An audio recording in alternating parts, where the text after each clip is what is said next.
Alors bonjour, j'ai le plaisir aujourd'hui d'accueillir à MPCM l'écrivain, l'écrivaine, l'auteur, l'autrice, elle nous dira ce qu'elle préfère, Laure Milloun Crozet, avec qui nous allons naturellement parler de littérature. Donc la première question que j'ai envie de te poser, Laure, c'est, tu viens ici parce qu'il y a une actualité, tu seras demain et dimanche à Saint-Pierre-de-Plage pour la sortie d'un livre Made in Korea. Alors la première question un peu décalée que j'ai envie de poser, pourquoi pas Made in South Korea? Parce que sur les objets qu'on achetait quand on était petit, c'était Made in Korea ou Made in China. Et donc j'ai voulu garder l'expression. Aucune connotation politique de vœux, de réunion de la Corée en un seul pays? Si j'aimerais bien, je crois que les Coréens, même des deux côtés, aimeraient bien, ils sont assez effrayés, mais ils aimeraient bien aussi. Ouais. On ressent ça quand on va dans le pays, on parlera un peu après de la Corée, mais on ressent cette unité désirée. Oui, quand on aborde la question avec les Coréens du Sud, ils expriment l'impression d'appartenir à un même peuple, d'avoir le même sang, ils ont beaucoup de coutumes en commun, ils ont la langue en commun, et c'est des familles qui ont été séparées, déchirées. Il y a un très bel ouvrage que je recommande, qui s'intitule Deux Coréennes, qui a été écrit par une Coréenne du Sud, qui a rencontré de façon un petit peu effrayée, et elle allait vraiment en reculant, une Coréenne du Nord. Elle a dû être interprète à un moment en Angleterre, et ensuite elles se sont tellement bien entendues qu'elles ont accepté, elles ont décidé de travailler ensemble et de faire cet ouvrage qui est très beau parce que c'est écrit comme un roman, donc il y a vraiment toute l'évocation de l'enfance. C'est pas seulement comment dire, un portrait de la Corée du Nord juste effrayant, il y a les rêves de l'enfant qui prend le dictateur pour une sorte de dieu, donc c'est assez émouvant. Et ce qui est très très beau, c'est que la Corée du Sud a pu écrire dans la langue qu'elle préfère, dans celle dans laquelle elle se sent à l'aise, alors qu'elles ont deux langues en commun, donc le coréen et l'anglais. Elle a pu écrire en français parce qu'elle avait fait des études de littérature française. Et la Corée du Nord, qui lui a confié son histoire, qui est une histoire évidemment tragique, où elle a énormément souffert, y compris en Chine quand elle s'est échappée, eh bien, maintenant elle milite pour les droits de l'homme, c'est comme ça qu'elles se sont rencontrées, a accepté que la Corée du Sud écrive dans une langue qu'elle ne comprenait pas, le français, en sachant, elle lui faisait assez confiance pour qu'elle puisse écrire dans la langue où elle pouvait être poétique. Et ce qui est très beau, c'est que sur les réseaux sociaux, donc j'ai posté le livre, et je me suis abonnée aux deux comptes, et bien et j'ai demandé à la Corée du Sud si vous faites un autre ouvrage, j'aimerais bien le lire. Et elle m'a écrit, elle m'a dit écoutez, j'arrive plus à écrire maintenant, merci pour votre message. Et j'ai dit, je crois qu'avec un sujet aussi fort, aussi sensible, aussi sincère, aussi puissant, aussi bouleversant, il vaut mieux écrire des petites nouvelles, puis reprendre ensuite, il y en aura peut-être une plus longue, et ça deviendra un roman. Mais c'était très mignon que ce soit elle que j'admirais tant, qui m'a demandé un conseil d'écriture. Alors justement, on parle d'écriture, je pense que c'est une question très difficile pour un écrivain, une écrivaine qui lit beaucoup, qui a beaucoup lu dans sa vie, etc. Alors là, on a une question à ceux qui viennent sur ce divan, en quelque sorte, c'est quels sont les 3 livres qui t'ont marqué ou que tu recommandes ou qui ont un petit plus peut-être par rapport aux autres? Je sais que c'est une question impossible, mais voilà, il faut... Alors, il y en a beaucoup, hélas. J'ai seulement droit à 3. Que 3, oui. Alors, je dirais La plaisanterie de Kundera.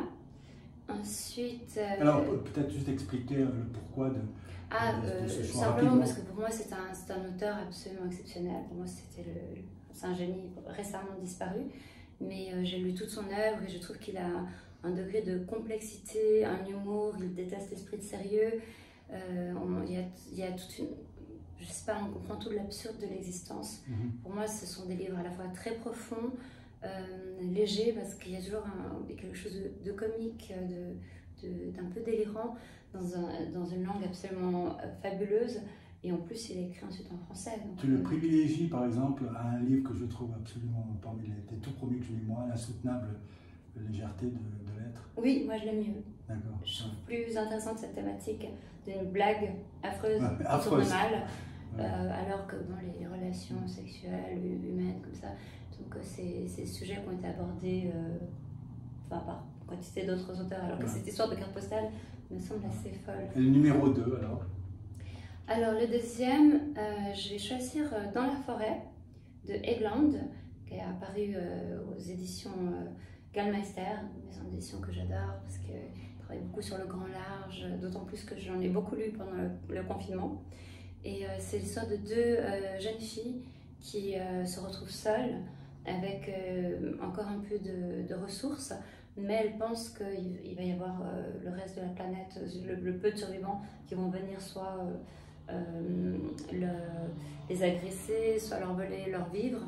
Et elles ne savent pas si elles vont essayer de retrouver d'autres, c'est un peu comme sur la route, elles ne savent pas si elles doivent aller retrouver d'autres humains ou... Sur la route de Kerouac sur la route, non, de Cormac McCarthy.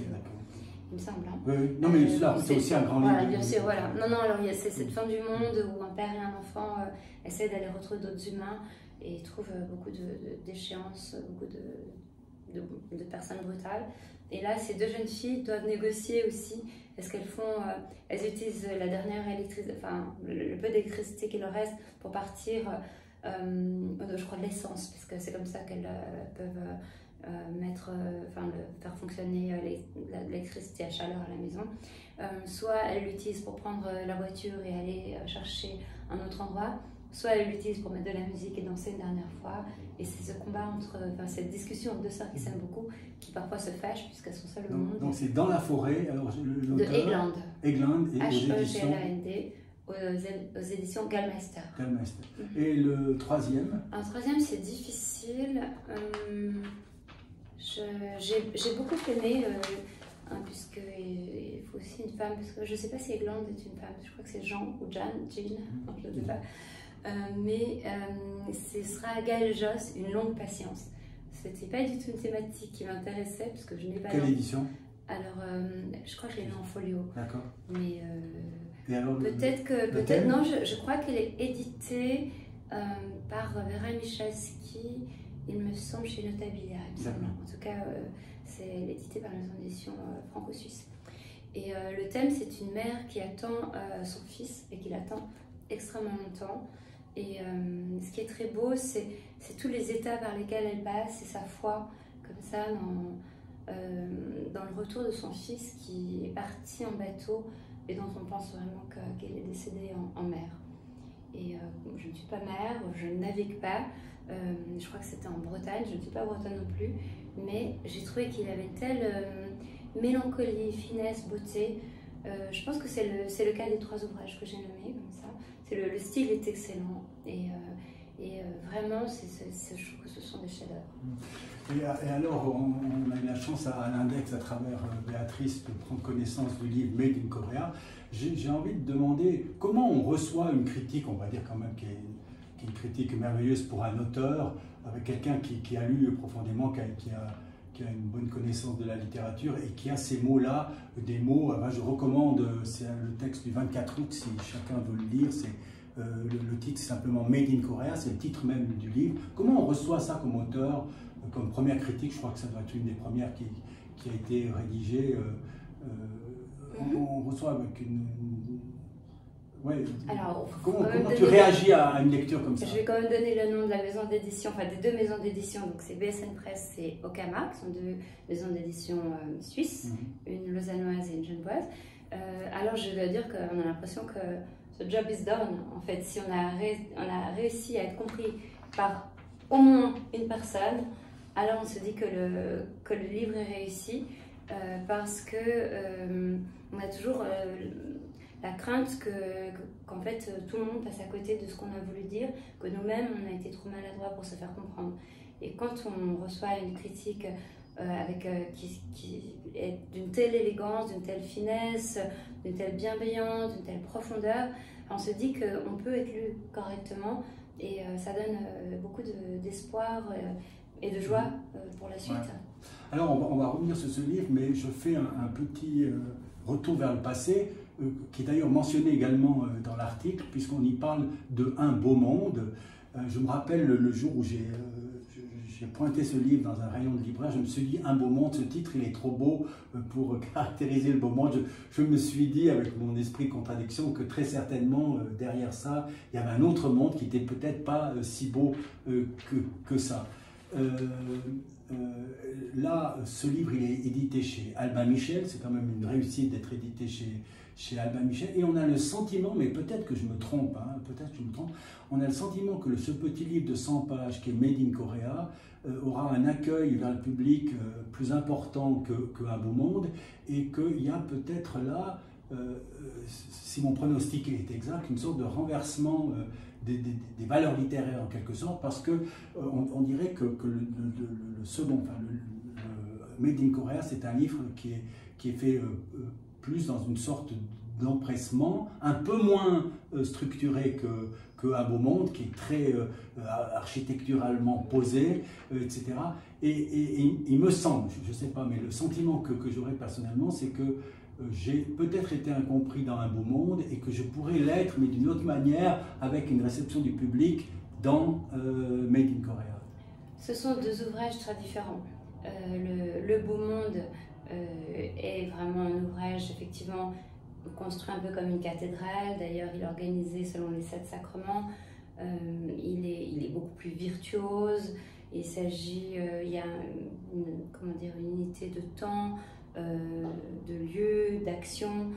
C'est vraiment cette noce où 500 invités se retrouvent, qui critiquent, puisque c'est une Arlésienne, en fait le personnage principal ne vient pas, qui critique la mariée, donc c'est un portrait à charge, il mène l'enquête. Et puis, en effet, c'est une fable sociale assez cruelle. Mais c'est vrai que le format de 200 pages permet de creuser un peu plus, d'approfondir les problématiques et dessiner les personnages de façon plus précise. Là, c'est pour Made in Korea, fait partie de la collection Sport et Littérature, Uppercut, à laquelle Béatrice a aussi participé, avec Si vite que courent les crocodiles, un très beau texte, qui est alors, lui, assez complexe pour une petite collection justement assez rapide d'habitude.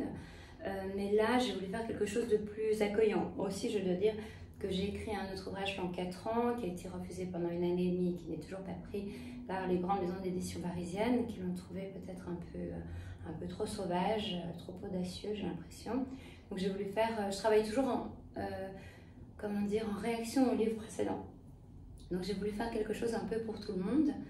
Et je me suis amusée à écrire sur tout ce que je connaissais. En fait, vous connaissez un peu, pas assez bien peut-être, j'ai dû me renseigner, mais la Corée, puisque je suis originaire de Corée, adoptée de Corée. Et puis j'avais le diabète, donc j'ai utilisé mes connaissances dans le domaine, puisque j'ai lu quantité de livres sur la maladie. Voilà, et puis j'ai utilisé le taekwondo un peu comme prétexte pour faire voyager mon personnage. Bon, ça n'est pas moi, il a 35 ans, il est obèse, il est normand, il vit à Paris et puis il ne sort pas de chez lui puisque c'est une sorte d'otaku à la parisienne ou à la coréenne. Donc on a quand même pas mal de différences, mais l'adoption, le diabète et l'amour de la Corée sont des points communs. Mais il est quand même structuré parce qu'il y a quand même premier chapitre le monde, l'Asie, que la Corée, Séoul, le quartier. Exactement. Oui, ça c'est séparé par chapitre. Mais il est moins bâti, c'est vrai que c'est moins une cathédrale, je dirais que c'est un petit bungalow comparé à l'autre, j'en conviens. La langue aussi. Ouais.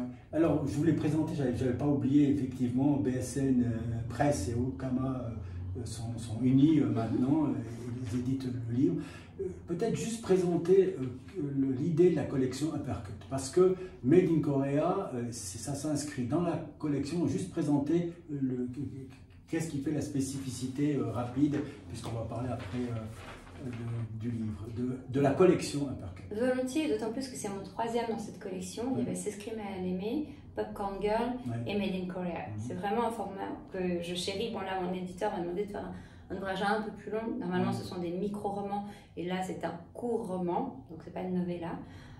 Il doit faire 30 pages de plus quand même que les autres. Plus, ce qui n'est pas grand-chose, mais disons qu'il n'est pas aussi bref. Je crois que S'escrime à l'aimer faisait 50 pages seulement, c'est une longue nouvelle. C'est une collection qui allie le sport et la littérature. Alors moi j'ai lancé la collection avec d'autres auteurs, dont Joséphine Cardona, alors que je n'aimais pas du tout le sport, mais on peut tricher un peu, c'est un prétexte. Ce qui est bien, je crois, l'idée de Giuseppe Meron et l'éditeur de BSN Press, c'était qu'on puisse le lire presque le temps de, enfin en un souffle, en 45 minutes, le temps presque d'une mi-temps, je dirais. Et moi, ce que j'aime bien, c'est l'idée qu'en parlant du corps, on parle toujours de l'esprit. Je trouve que les maladies sont très métaphysiques. Donc finalement, on a l'impression d'avoir un propos léger, un peu, peut-être un peu superficiel. Et en fait, en parlant de la matière du corps, on parle beaucoup de l'identité. Et je trouve ça passionnant. Donc on n'a pas l'air trop sérieux et on aborde quand même des thématiques fondamentales.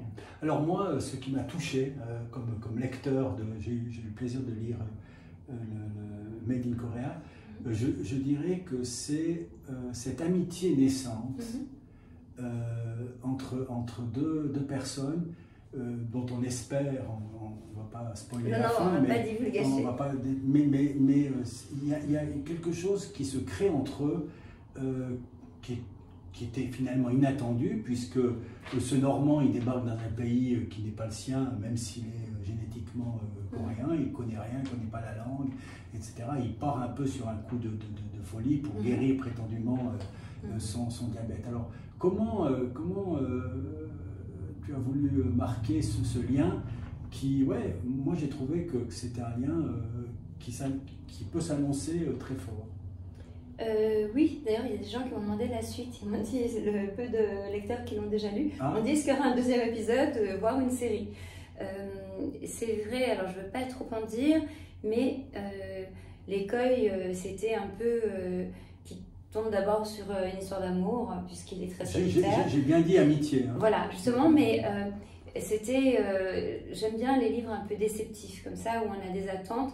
On pense premièrement à sa famille d'origine, deuxièmement à ce qu'il guérisse, et troisièmement à ce qu'il trouve éventuellement le titamine. C'est un petit peu les attentes qu'on aurait au début du livre. Et alors, je ne vais pas dire comment ça se passe, mais effectivement, Tim, l'Irlandais, prend une place assez importante, et c'est ce qui m'a plu de développer dans ce texte-là.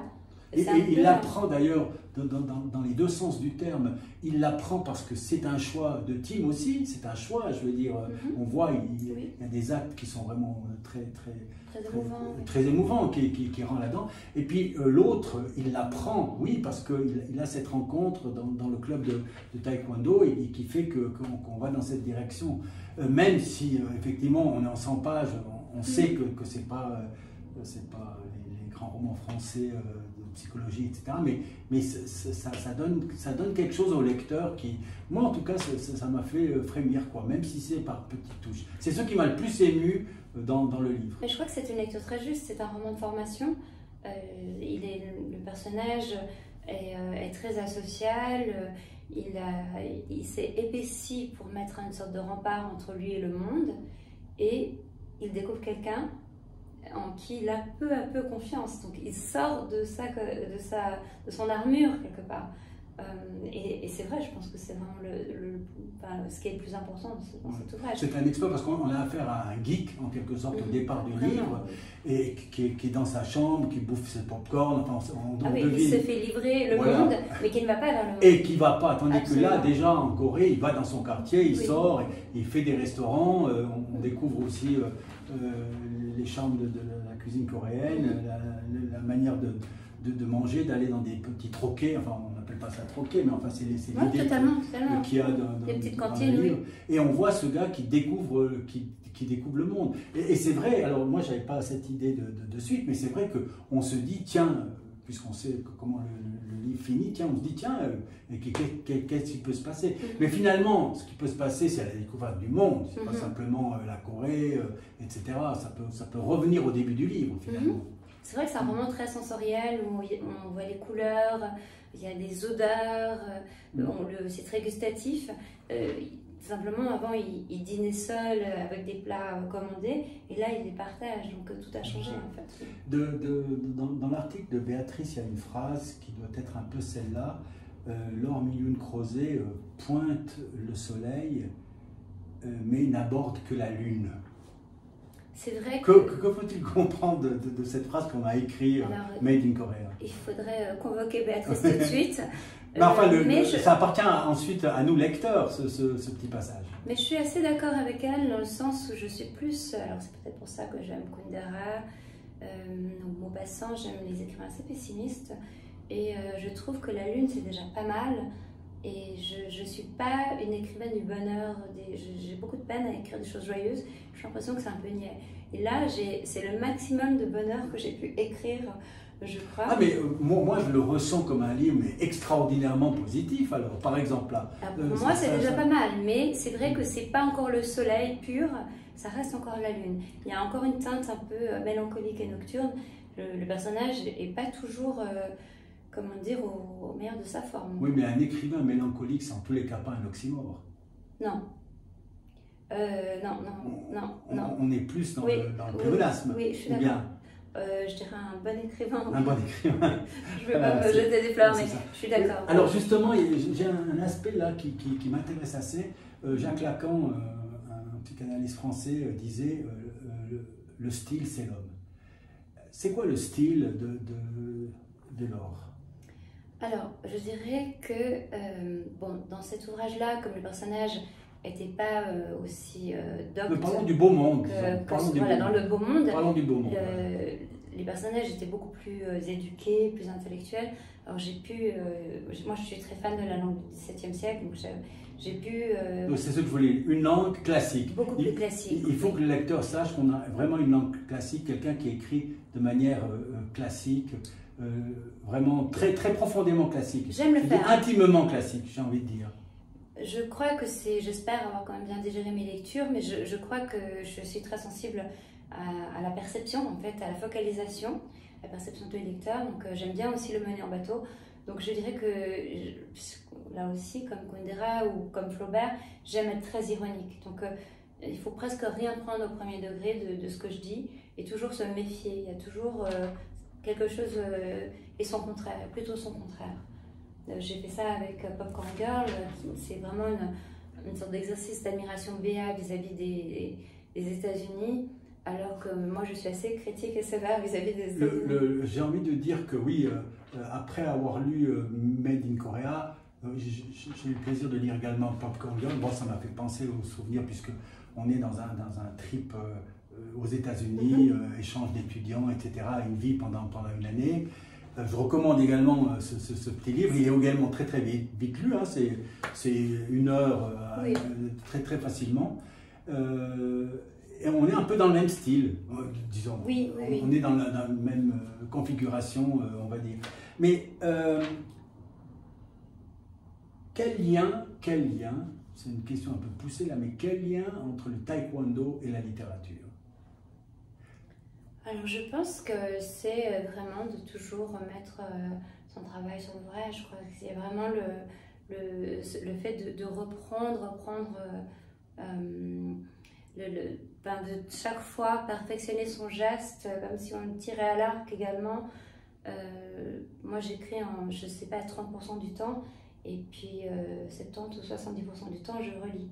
Alors, cette fois-ci j'ai pas pu, puisque j'étais fact-checkée en Corée en 4 jours, tout ce que faisait le personnage, et comme la Corée avait beaucoup changé en 8 ans, eh bien je suis revenue et j'ai énormément transformé mon texte.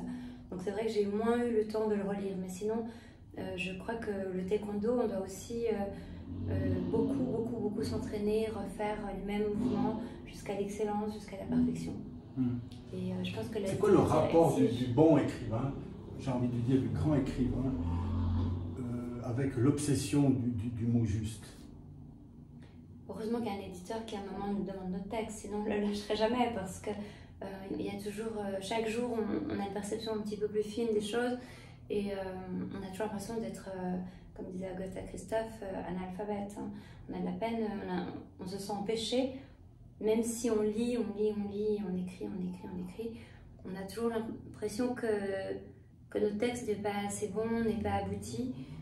Même si les gens le trouvent très digne et très bien écrit, mais je pense qu'on vise un idéal et que ce qui compte c'est la direction, sans quoi on est frustré tout le temps.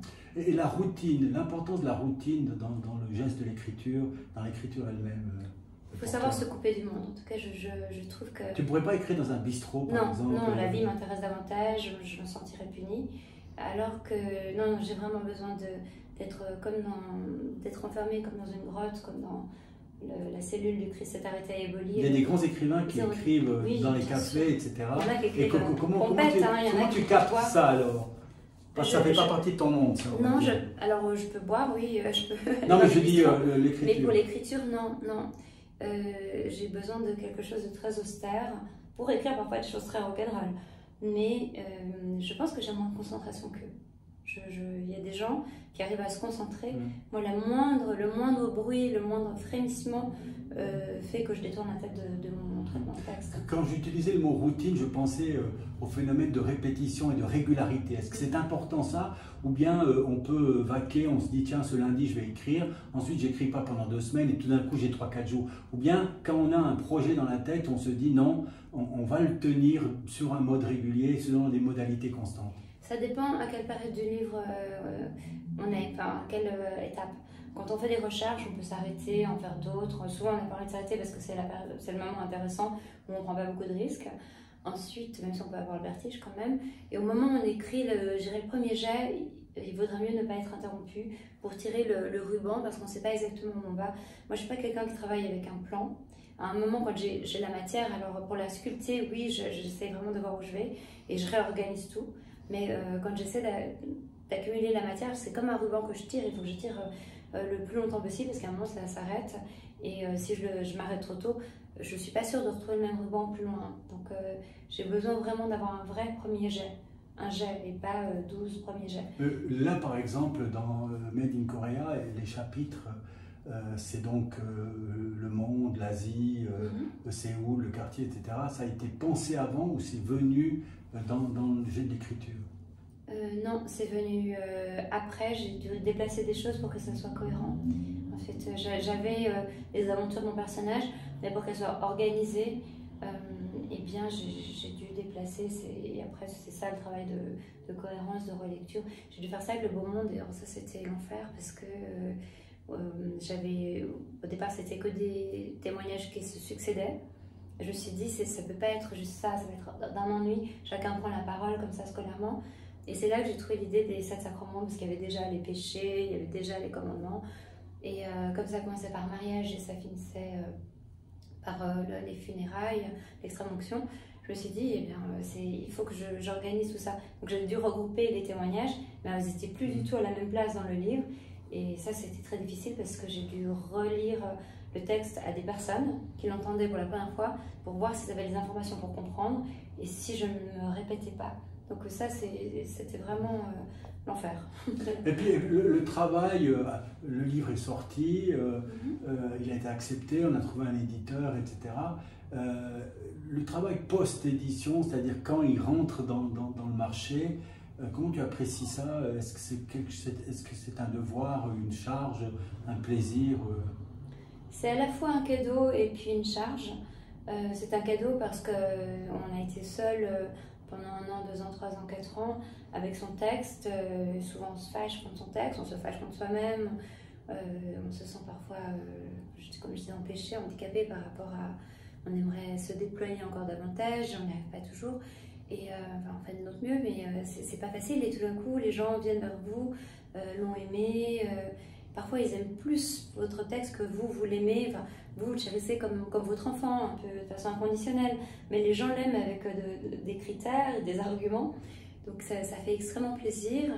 Et d'un autre côté, c'est un peu bizarre d'avoir l'habitude de la solitude, du retrait et d'être très exposé, de devoir parler alors qu'on aime écrire et se relire. Quand tout ce qu'on dit est dans l'immédiateté. Alors parfois, on a des interviews écrites qu'on a le droit de relire, ce qui nous permet d'être un petit peu plus dans l'écriture. Mais c'est très différent de monter sur scène et de dire des choses intelligentes. Tout le monde n'est pas Oscar Wilde ou Churchill. Alors qu'on peut faire preuve d'esprit par écrit quand on a le temps de se relire. Mais je faisais aussi allusion à ces stands où les écrivains passent du temps avec des lecteurs qui n'ont pas pris connaissance encore du livre, qui l'aimeront ou qui ne l'aimeront pas, peut-être qui ont connaissance d'autres livres, et on passe du temps là.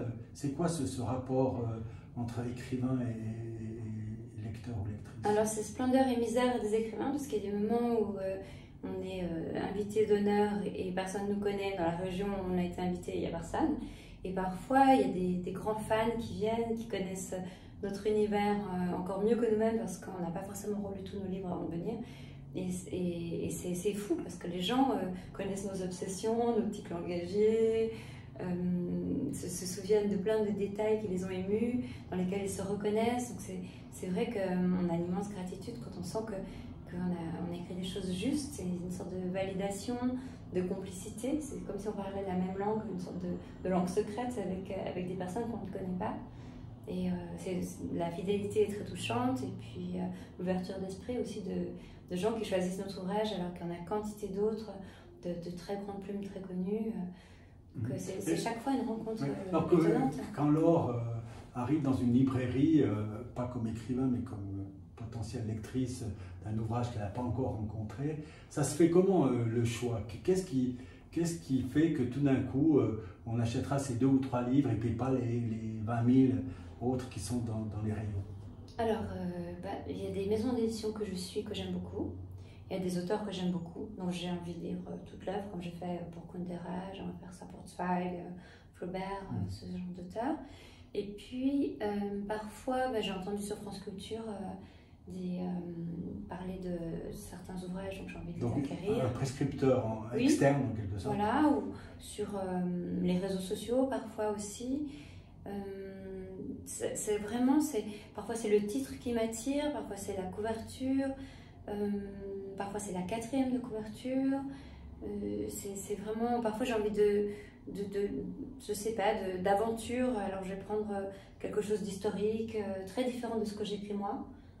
Je suis une plus grande lectrice que romancière, je lis énormément, donc je suis très ouverte, et souvent aussi, j'achète les livres de mes camarades auteurs, ceux qui sont dans les salons, et je reviens avec une pile de livres, et qui me permet de découvrir des plumes auxquelles je n'aurais pas eu accès sans les avoir rencontrées. Et puis, le livre, c'est une rencontre. Puis des fois, il y a des rencontres qui ne se font pas.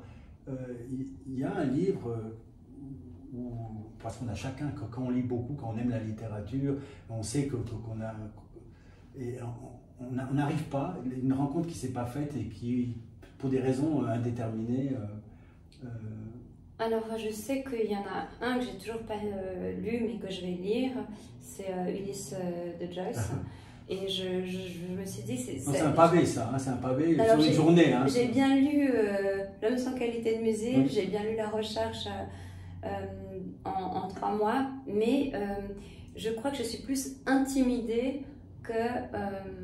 comment dire, je ne suis pas rebutée, je suis un peu intimidée. Donc je sais que je lirai. Je vais aussi lire Les Mémoires d'Outre-Tombe que j'ai toujours pas lu. Voilà, un auteur qui m'a fallu vraiment beaucoup de temps à lire, c'était Butor, enfin pas Butor, mais La Modification. Je m'arrêtais chaque fois à la description du wagon, il m'a fallu 3-4 fois. Et ensuite, je l'ai lu d'une traite quasiment, et j'ai adoré cet ouvrage. Donc je sais que des ouvrages qui me résistent un peu, parfois sont des ouvrages qu'ensuite m'ont bouleversée. Mais sur le moment, il m'a fallu un petit peu de temps. Vous avez fait référence à la couverture. Est-ce que ça, cette importance que d'aucuns lui accordent dans le regard du lecteur au moment où il entre dans une librairie? Oui, pour moi, j'ai besoin qu'elle me laisse de la place, qu'elle laisse de la place à mon imaginaire. J'ai l'impression que tout est donné là. Parfois, c'est trop littéral, ça me rebute un peu. Alors, le choix de l'aéroport pour Made in Korea, ça s'est fait comment? J'avais fait la même photo avec mon iPhone, et j'étais avec mon amie d'enfance, Karine Bozin, qui est photographe, et qui m'a accompagnée pour ce voyage un peu à la dernière minute, parce qu'il y a eu un changement de programme. Et j'ai eu la chance d'avoir une photographe avec moi. En Corée. En Corée. Et qui, pendant 4 jours, a pu adopter le point de vue, bien sûr le sien, mais celui de mon personnage, puisqu'on est allé voir tous les lieux que visitait mon personnage, enfin, une grande partie, pour vérifier des informations. Et donc, cette photo-là, elle est à peu près la même, évidemment bien mieux prise que Karine Bozin a prise avec son Leica, parce qu'on a trouvé assez étonnant toutes ces femmes de Korea. On attend Korea Airlines, on attend le procès, mais pour l'instant on ne reconnaît aucun visage, donc j'espère que ça ira. Et je trouvais que la couleur presque céladon de la poterie coréenne s'y retrouvait. Je suis vraiment... Alors j'avais pas fait le lien, alors c'est d'accord. On a fait connaissance sur la Corée artistique. Et écoute Laure, un grand merci pour ce moment, c'est la fin. Merci. Et puis plein succès pour la sortie de ce livre. Tu seras donc demain à Saint-Pierre-de-Clage et dimanche à Saint-Pierre-de-Clage et ensuite dans les librairies. Le livre il est accessible donc dans toutes les bonnes librairies. Made in Korea de Laure Mi-yoon Crozet aux éditions BSN Press et Okama. Exactement. Merci.